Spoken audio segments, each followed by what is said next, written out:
Thinking maps use a consistent set of visual patterns to activate and connect core cognitive processes, first defined by Albert Upton and then later refined by David Heyerle. So each of the 8 maps is tied to a specific cognitive process, such as describing, comparing, contrasting, classifying. I could say to my class, today we're going to compare and contrast these 2 characters. And before I'd even finished speaking, my students had already begun to construct a compare and contrast map. I mean, it's magic. Together, these 8 cognitive processes allow students to think deeply and critically within all types of content.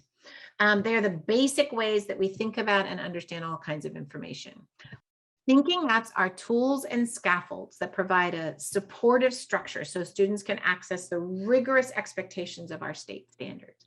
So every standard has 2 parts. There's the content, the expectation of the content, and then there's the cognitive behavior that is expected. And as kids move up through the grade levels, teachers often focus more on the content and not as much on the cognitive behavior. But they must have a cognitive platform to stand on if they're going to tackle the content that we ask them to. So throughout our trainings, we teach teachers to look at the cognitive behavior within the standards, how students are being asked to think.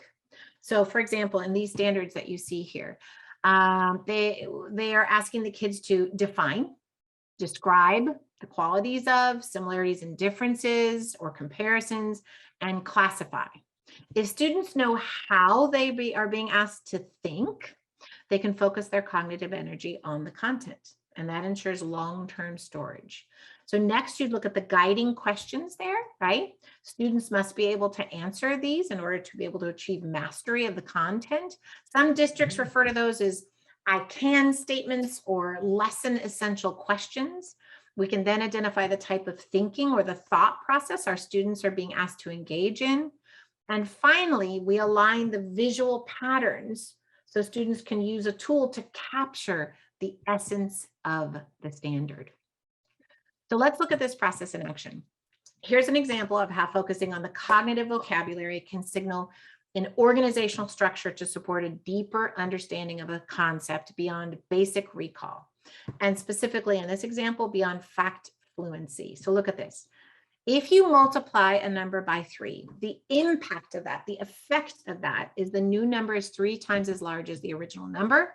The new number can be divided by 3 and the original number is the answer. The original number can be added 3 times and the new number is the answer. The original number can be subtracted 3 times from the new number and 0 is the answer. And the original number is 1/3 the amount of the new number.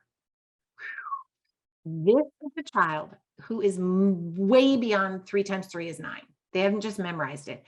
They understand the connection and relationship of multiplication to addition, subtraction, and fractions. They actually conceptually understand this and have a number sense. So I could answer, if you multiply a number by 3, then what can you conclude? You cannot do that if you've just memorized your math facts. Students must know how to think through the task. And the map can serve as a vehicle towards that academic rigor. This level of evaluation and analysis can only spark further connections to be made across mathematical practices.